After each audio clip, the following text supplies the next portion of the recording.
ಹುಬ್ಬಳ್ಳಿಯ ಪ್ರಸಿದ್ಧ ಜವಳಿ ವ್ಯಾಪಾರಿಗಳಾದ ಗಂಗಾವತಿ ಸಿಲ್ಕ್ ಪ್ಯಾಲೇಸ್ ಆರಂಭವಾಗಿದ್ದು 16 ವರ್ಷಗಳ ಹಿಂದೆ.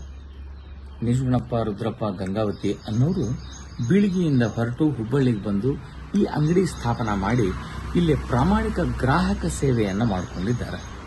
ಇಂಥ ಇತಿಹಾಸ ಇರುವಂತಹ ಈ ಸಿಲ್ಕ್ ಪ್ಯಾಲೇಸ್ನವರು ಗಂಗಾವತಿ ರೇಷ್ಮೆ ರಂಗೋತ್ಸವ ಅನ್ನೋ 2 ದಿನದ ನಾಟಕ ಹಬ್ಬವನ್ನು ಬೀಳಿಗೆಯೊಳಗೆ ಇದೇ ತಿಂಗಳ 21ನೇ ತಾರೀಕು ಮತ್ತು 22ನೇ ತಾರೀಕು ಸಂಜೆ ಮುಂದೆ ಆಯೋಜಿಸ್ತಾರೆ.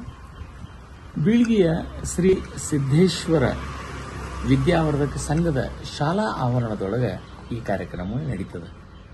ಈ ಸುದಿನದ ಗಂಗಾವತಿ ಮಂತಂದ ಶ್ರೀಮತಿ ಸುಲೋಚನಾ ಬಸವರಾಜ್ ಕಮತಿಗಿ ಅವರನ್ನು ಗೌರವಿಸಲಾಗ್ತದೆ. ಈ ಸನ್ಮಾನ ಕಾರ್ಯಕ್ರಮಕ್ಕೆ ಮತ್ತು ನಾಟಕ ಪ್ರದರ್ಶನಕ್ಕೆ ಬೀಳಿಗೆಯ ಮಹಾಜನತೆ ಬರಬೇಕು ಅಂತ ಹೇಳಿ ನಾನು ವಿನಂತಿ ಮಾಡ್ತೀನಿ. ನಮಸ್ಕಾರ.